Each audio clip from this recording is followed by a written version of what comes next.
Welcome to the Football Today team profiles and previews. And today we are looking at the Chicago Bears. Came in our power rankings at 16th after a 7-10 season. And I'm so excited for the Chicago team. Last year, offensively, they were 18th in scoring, 21st in EPA per play. Defensively, 20th in scoring, 16th in EPA per play. Matt Eberflus returns for his third season after being the Colts defensive coordinator. But they have two new coordinators. Shane Waldron comes over from the Seattle Seahawks, and then Eric Washington comes over from the Buffalo Bills after being their assistant head coach and D-line coach. This team went 7-10 last year with legitimately bad QB play, a defense that actually grew throughout the year, and now having added good talent. And I don't know, Justin, Caleb freaking Williams was drafted by this team. I'm high on them, and why wouldn't I be high on the Chicago Bears? At first I was like, maybe be a little, timid on them, but I'm not. I'm excited for the Chicago Bears team. Obviously not a Super Bowl contender or anything, but I think this is going to be the most fun season in Chicago in years. I think this is going to be more fun than that 2018 defensive run. Oh, and it should be because this franchise has just never had any semblance of offense. Anything. This is one of the oldest franchises in the history of the NFL. Probably been around for over 100 years. And, maybe they had a really good offense when they had leather helmets on. And I missed that Chicago Bears season, man. But this is really exciting because not only is it, okay, the Bears are going all in for, okay, we're in for this year and, we're in a window and we're going to see what happens, dude. Obviously you have the Caleb Williams rookie contract and you want to take advantage of that window. And they do have a talented team that, they got to capitalize off of. But man, for a Caleb Williams rookie year, there is some pretty fun stuff happening here in Chicago. But this feels like a window of 15 years. And that is the most exciting thing for Chicago Bears fans. To me, there's excitement on both sides of the ball, and we'll get to it. But we'll start with offense, right? And, I was surprised to see someone like they were 18th in scoring. Now, their rushing game was really good. A part of that is a big part of that's influenced by Justin Fields, but I want to talk about why it's not.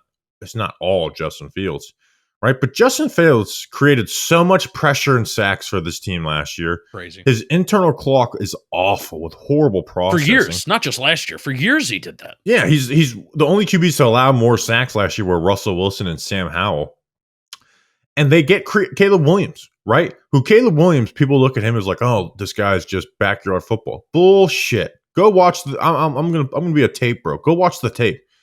He created out of necessity. But in the draft class, he's also like the best one at the creation element of this. But he makes the runs your quick game really well, gets the ball out on time. He can run more difficult concepts. And he just didn't have his offensive line was bad. I thought his play calling was bad.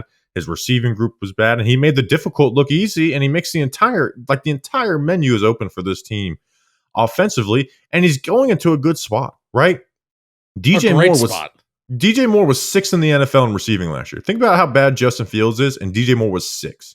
I've been DJ Moore fan number 1 for some years now, and I'm happy that it's finally paying off. But he was a guy who put up 1,100 yards with Kyle Allen, Teddy Bridgewater, and Sam Darnold, right? He was a 55% catch rate guy and then jumped up to 70% last year. And so he was 6th in receiving last year. And we talk about, Justin Fields was his quarterback, not very good, right? But I don't want to talk about just how bad Justin Fields was as a passer. He has one 300-game passing game in his career. One. Right? So we're not talking about a guy who throws for a lot of yards but has interceptions and fumbles. No, he's a guy who does not throw for yards. And yet he was 6th in receiving in the NFL. Yeah. Right? Justin Fields only has 5 career games with 250 passing yards. So now you have that guy, DJ Moore, who was able to do that in this offense. You're adding Keenan Allen, who was 11th in receiving. Rome Odunze, who led college football in receiving. Oh, and let us not forget Cole Kmet, who had over 700 yards and 73 catches for them, right? This passing game should be solid. The offensive line is not perfect, but it's above average, and it's also young. They're in a great situation offensively, and I think Shane Waldron's a pretty decent offensive coordinator to make it happen. I think he's better than what they had last year in Luke Getsy. Much better. I think Shane Waldron is one of the biggest upgrades that they made this offseason. Of course, you have Caleb Williams and all the other upgrades, but I was worried, man, where they fired their OC from last year, who's now with the Raiders. And it's one of the reasons why I'm not really optimistic about the Raiders. And it was a big question on, this could be an interesting situation, Chicago, because when you have a coach that's maybe on the hot seat a little bit in Eberflus, because this is the third year. Did Eberflus come in with? That's a dumb question. Eberflus came in with Ryan Poles, correct? Yes. That's a dumb question because usually they do. Usually the coaches do. So Eberflus is a little bit on the hot seat. Third year, they kept him. He's got slick hair though now. He's a new guy. Yeah, I was really he really did have a glow up. But I was really anxious about who are they going to hire at offense coordinator, because that was even going to be a little bit of a sign of are they going to go Caleb, or are they going to stay with Fields? And I think that this move to Waldron was 100% Caleb, and I'm excited for it. I'm going to go on a little bit of a spiel. I searched for a reason for pessimism, and I want to hear what you have to say about it, and then I'm going to give a reason for optimism, and it has to do with the weapons. One of my only concerns when it comes to Caleb Williams in 2024 is, for so long, man, he's relied on having the arm that can make any throw possible. Caleb Williams can make any fucking throw on a football field. No throw or play was out of the playbook for Caleb Williams. And even if it wasn't in the playbook, he would make the play happen. Now, that's not a bad thing, because there's very few prospects in NFL history that I think we've been able to just flat out, they come in here and we say that about them, right? But shit's just different in the NFL, man. It's going to move faster. And the things that Caleb just made happen at USC, even with bad play calling, it just won't happen for him in the NFL, right? And again, this is me trying to search, intentionally trying to put the brakes on the hype. One of the things that I'm really interested in year one, Bobby, will be, what will his time to throw look like? What will his average time in the pocket be? Because, hey, this is the whole Justin Fields thing, is if you're going to hold on to the ball for so long, and if you're going to try and play the hero ball, then you got to be able to limit the negative plays. And that's what Fields wasn't going to be able to do. But this is where I think Shane Waldron is going to do a good job giving him answers. And especially when you have the weapons that they do, it will not be difficult to do this. Well, here's why I don't. I have stats. Let me just finish rolling off these stats, and then I'm going to get to you. Man coverage, zone coverage, right? In 2023, DJ Moore ranked number 4 with all wide receivers in yards per route run against man coverage, number 34 versus zone. Here's Keenan Allen. The Justin Fields stat. Number 10 among receivers in yards per route run against zone coverage, but number 30 against man coverage. So you love the dichotomy of DJ Moore on the outside, Keenan Allen in the slot. If your defense is in man coverage, Moore's your guy. And if it's zone and you kind of identify that at the line, then Keenan Allen's your guy. That's a good freaking answer to me.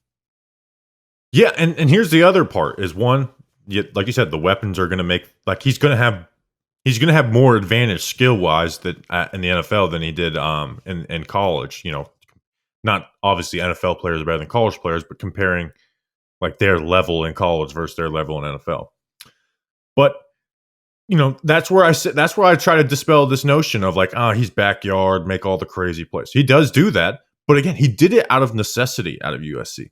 You go and he's better than Drake May, Jaden Daniels, JJ McCarthy, all those guys at the quick game, right? He's better than all of those guys, and he was better at understanding harder concepts in there too, and taking the high on some stuff, and so that's why, right? Where it's at USC, his wide receivers couldn't separate, his offensive line couldn't block, and I thought his play calling was bad too, and that's why it's he does all the easy stuff better than those other guys, right? So this isn't a Justin Fields, I can't see zone. No, he sees it all really well. He gets the ball out quick when it's there to be had. But so many times at USC, it's this guy's just screwed, and he makes magic out of it. And he's going to make magic in the NFL too, right? Yep. You're going to see some of those plays. You can't live off of that, but you're going to see that type of stuff. So, and again, this offensive line, Braxton Jones is a solid right tackle. They're probably better run blocking group. Darnell Wright, needs to make improvement. He gave up, but he also made improvements throughout the season. He gave up 5 sacks in the first 7 games, 2 in the final 10. I think Darnell Wright's a really good run blocker. Yeah, and he went from 4 total pressures per game to 3.3 on three more pass sets per game too.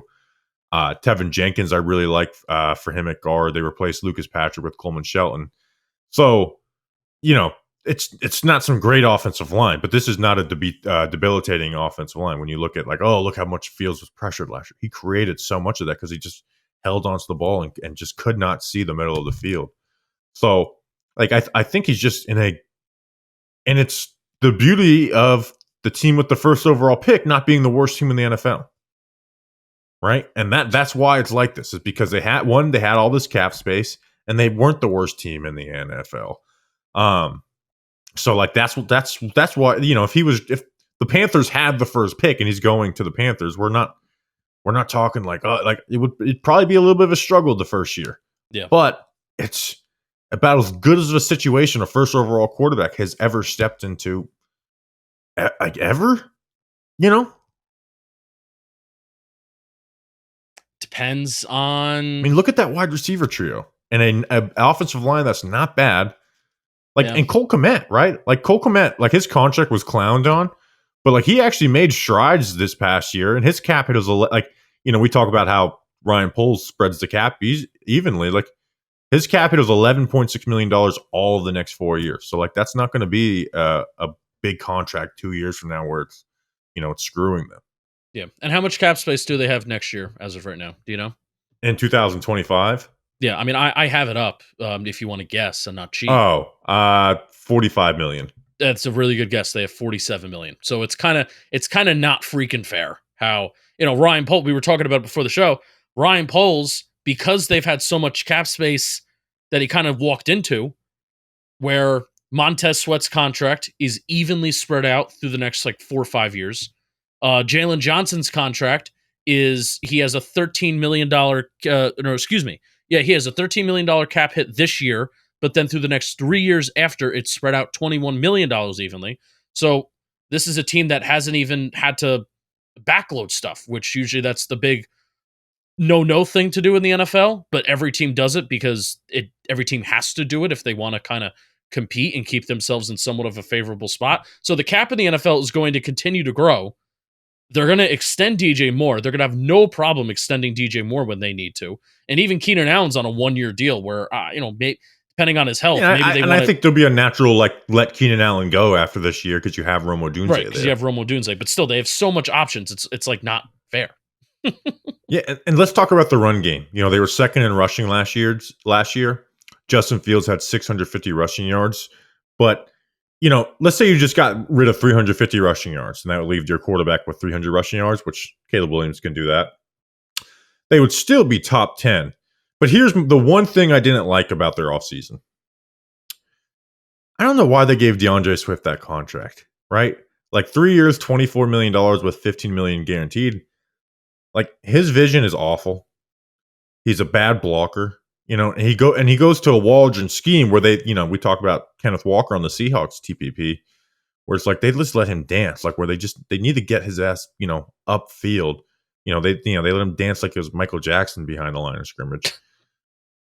And like, I like Khalil Herbert, and they drafted Roschon Johnson, and it feels like they like him. Like, even if they wanted to upgrade that position, I think, and they were in on this, I think they were the one team that made the most sense to sign Saquon Barkley. Yeah. Like, wouldn't you rather have Saquon Barkley for the extra $4 million per year over DeAndre? I mean, DeAndre Swift has been good stats last year with the Eagles, good efficiency numbers with the Lions, the two best offensive lines in the NFL. And both those teams are like, yeah, we'd rather make bigger investments in the running back position and let you walk. Where the Eagles went and got Saquon Barkley, where they're in cap issues, and they backloaded that one. And the Lions are like, no, we'll get David Montgomery and then trade up for a back in the first round.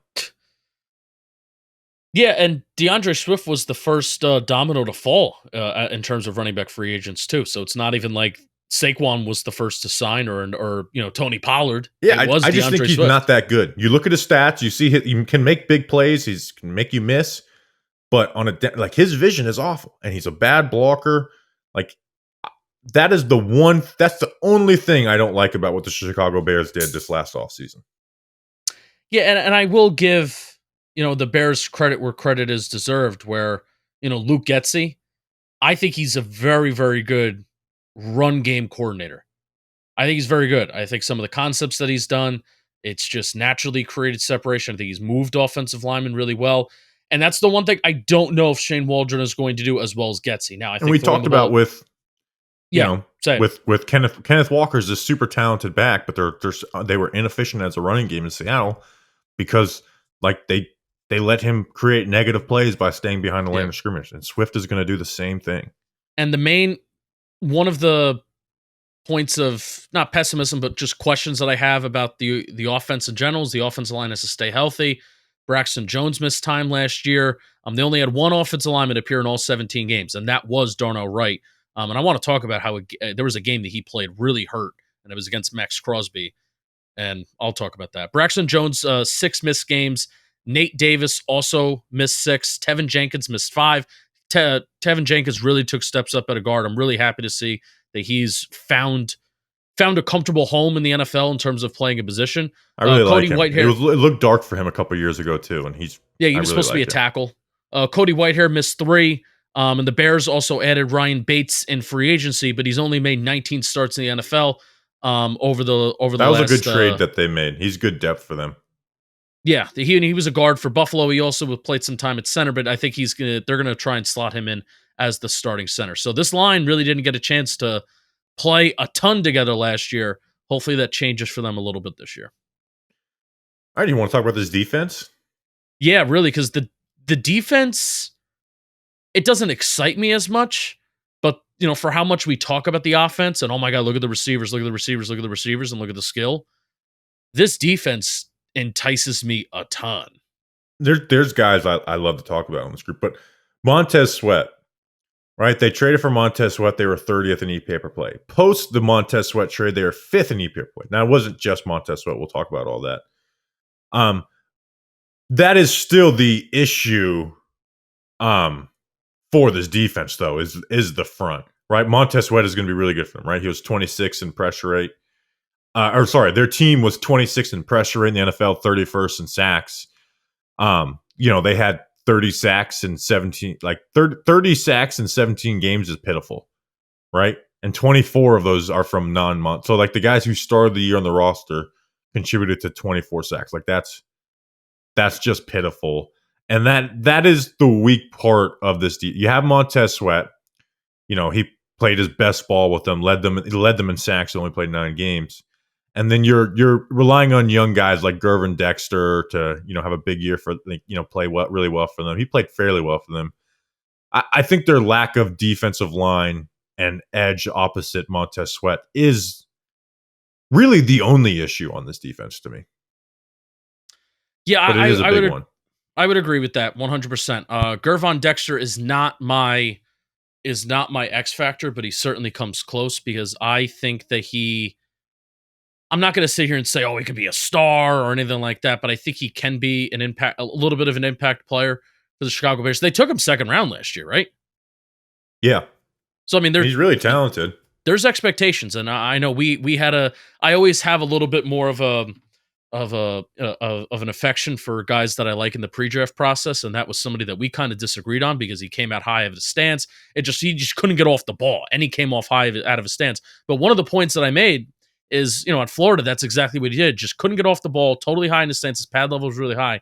But I'm like, look at just how much he moves people. And he started to use his hands a little bit more his rookie year. So between his length, his strength, his speed, his athleticism, and he's starting to use his hands a little bit more, I think there's plus potential as a pass rusher there. But yeah, outside of Montez Sweat, it certainly wasn't great. And also something to really keep in mind is, if you look at criticism of Matt Eberflus is that he really hasn't had this defense fully in line. The 2022 Bears defense was the worst in the NFL, but they also played the NFL's number 2 toughest schedule and the number 1 toughest schedule of opposing quarterbacks 2 years ago. And then last year the schedule lightened up a little bit. It was the number 22 toughest schedule. So it was a huge drop off in terms of that strength of schedule. And then I think once you saw Eberflus fully took over as the play caller as well with Montez Sweat, I think that's when you saw the best version of the Chicago Bears defense. And now they'll have a full year of that this year. I want to talk about their secondary. I know that the linebacker is an important part of this, but it starts with Jalen Johnson, right? And I want to read off some stuff to talk about how amazing Jalen Johnson is. Stud. Is he? Let me ask you this: cornerback 1 in the NFL? No, I'd give it a Sauce. But it's so close, right? I think I go Sauce as well, but Jalen Johnson to me is a very close number 2. He allowed 195 yards last year. That's 14 yards per game. But there's wide receivers, there's corners who give up that in a game. That's what he gave up in this. That's 14 yards per game. He had 1 touchdown, 4 interceptions allowed, a 50% completion rate. That's 4th in the NFL. 8.8 yards per reception. That's 1st in the NFL. 20 snaps per reception, 2nd in the NFL. 10 snaps per target, 3rd in the NFL. 5th in cornerback interceptions, 7th in total, and then 9th in force and completion rate. Like he's either cornerback 1 or cornerback 2 in the NFL. And I don't think there's anyone that's close to him and Sauce Gardner in the NFL right now. But I want to talk about another guy. And I'm so excited for this guy to grow. And that's Tyreek Stevenson out of Miami, the 2nd round pick last year. And you want to know the other side of Jalen Johnson not getting targeted is, unfortunately, this guy was targeted like 105 times last year, but I still think he held up well. Yeah. So, and again, when we talk about the splits of pre and post Montez Sweat, I actually think this guy getting better is part of this. The first 9 games last year, he gave up 49 catches on 66 targets, 490 yards, 7 touchdowns, 0 interceptions, 6 pass breakups, but 6 penalties. The last 7 games, 23 of 44, 346 yards, 2 touchdowns, 4 interceptions, 7 pass breakups, and 1 penalty. So the completion rate went from 74% to 52%, 54 yards to 49 yards, so not that much lower, and then 5.5 catches of 3.2 catches. He was 3rd in pass breakups for all of corners last year, 5th in cornerback interceptions. He's someone who gets his hands on the ball, and he really got better as the year went along.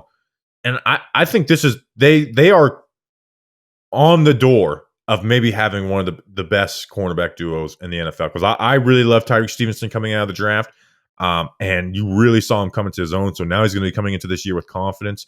And he even talked about, I don't remember if it was on an interview or podcast, where they stopped playing him in camp for like 3 days. And he's like, what the hell? Why am I not getting a snaps? And they're like, you don't run to the ball. And that really okay, I'm going to start running to the ball, running to the ball. So ignited him a little bit. Yeah. Right. So kind of, got on him and he responded to that really well. So with this growth that Stevenson had, like you mentioned, he's going to get thrown out a lot because Jalen Johnson is on that team and his ability to get his hands on the football. I think we can be looking at a guy who is top 2 corner in the NFL, and then the other guy on the other side who can lead the NFL in pass breakups or interceptions on any given year. Yeah, I mean, it's so tough to evaluate rookie corners, but I'm with you. Where you're not looking for growth for rookie corners, and that's exactly and what I think he showed that. 16 pass deflections, but man, he was targeted a lot. But that's the nature of the beast when you're a cornerback on a team where the other cornerback just doesn't get targeted and doesn't allow shit. That's the unfortunate circumstance. And you mentioned the 1-2 punch of Stevenson and Johnson. I mean, I even think that Kyler Gordon in year 2 forget about Kyler Gordon progress too. Yeah. So you have a nice secondary. They brought in Kevin Byard with Eddie Jackson leaving, and then Jaquan Brisker in that safety room like that. But I just love that cornerback group. Can we talk about their linebackers in a sense where, you can't look at numbers when it comes to these linebackers for me. It's tough. Because this is what this defense does. It gives up a lot of quick passes over the middle in front of the linebackers, and they have to gather and tackle. That's what a Matt Eberflus defense does, right? So you look at their linebackers, they give up 9 catches per game, but their average depth of target was 2.9, 3, and 4.8 yards.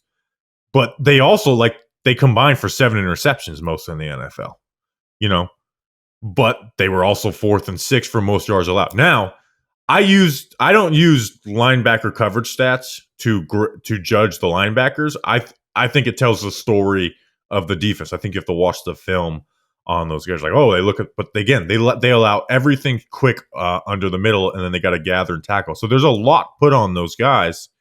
But I think that's a really good duo of Tremaine Edmunds and TJ Edwards, right? Edmunds is always, by the nature of the way he plays, where he's not the greatest run defender, and like you mentioned, the yards, he's a player that gets hated on. But I think in year 2 of this scheme, he's going to thrive because he did have some struggles last year. There's no denying that. But he's so talented. He was really good in Buffalo. I think he's going to thrive. And then TJ Edwards was like pretty consistently good for them. This defense asks a lot out of their linebackers, but I think that's the reason why they spent so much money on it, because they asked so much out of them. I mean, they made those 2 moves last year, same offseason. Yeah, and when we talk about the pass rush and run, the front forward that they had to play behind, that doesn't make it so. And again, it's not in a great spot still. No, but it's a very tough ask for these linebackers.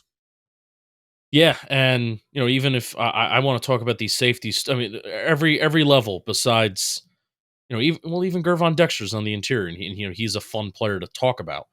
Jaquan Brisker, Penn State guy that started to come on last year. I think he's a really good run defender, and he can kind of come up in the box and do some really fun stuff. We knew that coming out. You got to get him in the right spot consistently. That's the thing with him.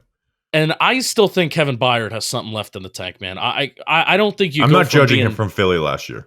I don't think you can go from being that good in Tennessee and then going to Philly and then just snap your finger and be that bad. I think he's got some good stuff left in the tank. Absolutely, I do too. I'm not judging him by what happened in Philly at all. So new additions and then losses in free agency trade. They added DeAndre Swift, Keenan Allen, Gerald Everett, which I think is a nice signing for them too. Ryan Bates, Coleman Shelton, and Kevin Byard. They lost Justin Fields, Deontay Foreman, Darnell Mooney, Lucas Patrick, Yannick Ngakoue, Justin Jones, and Eddie Jackson. I mean, we sometimes were like, is this better or worse? I think this is about as obvious as this is better than we can have. No, I mean, if you can make the argument that they had the best season in the NFL. I mean, they changed the trajectory of their franchise this offseason. Yeah. In the draft, they only had 5 picks. Caleb Williams and Rome Odunze picks 1 and 9. They drafted Kieran Emagaje in the 3rd round, offensive lineman.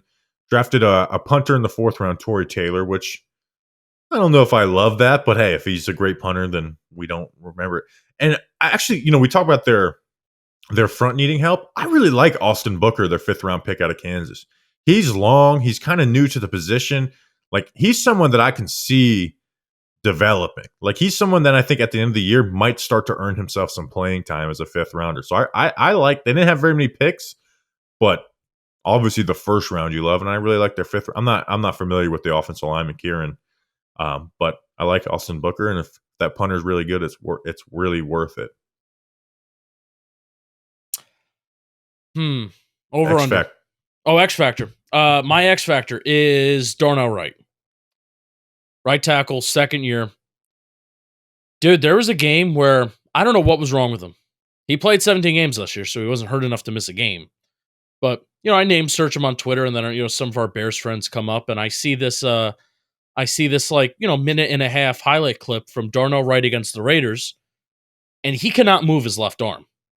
It's inoperable. Can't use it. Can't operate it. And he's washing out Max Crosby. Crosby's one of the best freaking pass rushers in the game right now, especially at getting pressure and getting home.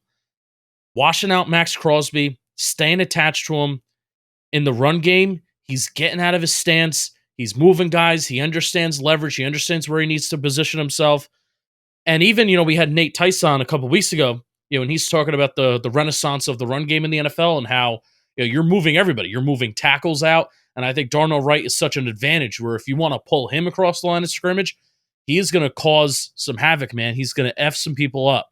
So I am all in on Darnell Wright. I think he's a good run. I think he's already a plus run blocker.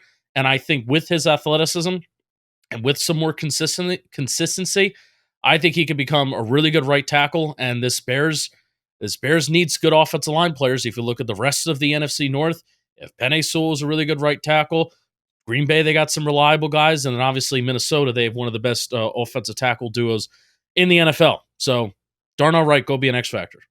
Mine is Tyreek Stevenson.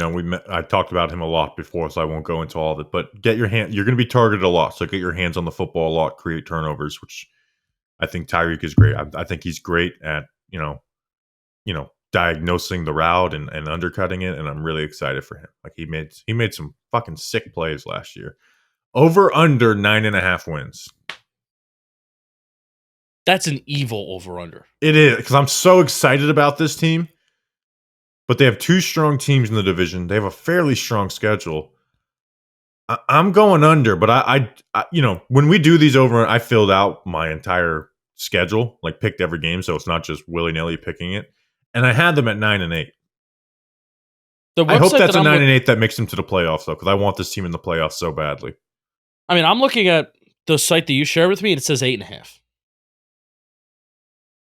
for Chicago for DraftKings.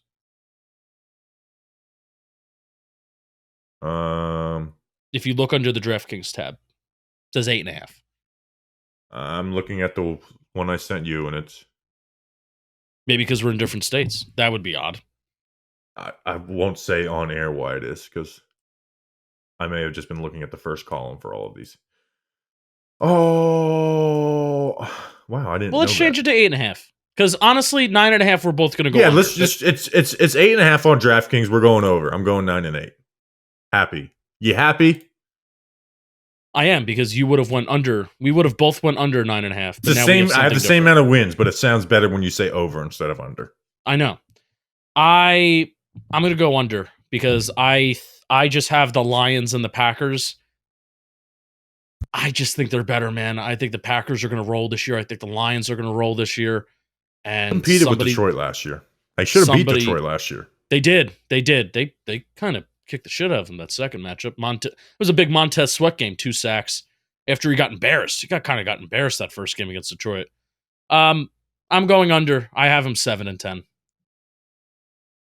7-10? Yeah, I think the NFC North is just that good, where I think they're just going to beat up on each other. They beat Detroit, and they should have beat Detroit in the other game. There's also a question here, man, of like, I fully believe like Eberflus needs to be a good coach, and I don't know if I trust in that. I like the staff that he's put together. I like his ability to run the defense, but you also need like a good coach that can lead people, and he very much has not shown that he can do that in his 3 years. I get that, but I also don't think he's he's not a slouch. Yeah, I don't think he's like actively hurting you, even if you don't think he's like this great advantage. And I think the new coaching staff will help a lot. If he would have kept the same coaching staff, obviously they needed a new defensive coordinator, no matter what. But if they would have kept Luke Getsy, it really does change the vibe for me. But I really like that even if I think maybe they whatever. I'm going over 9.5 wins. I'm rooting to be wrong. I hope they make the playoffs this year. I want this team in the playoffs so badly. I mean, they're the team, like, if you ask me what team can you just watch every game this year, they're it. Yeah. Like, if I had to pick one team to watch every single game this year, it's the Chicago Bears. I just think Caleb is going to be that dude. Yeah, that's a big part of it, but I'm so excited for this team. And I'm excited. Chicago deserves a good NFL team. They do, man. So, all right, that is the Chicago Bears, and this is Football Today.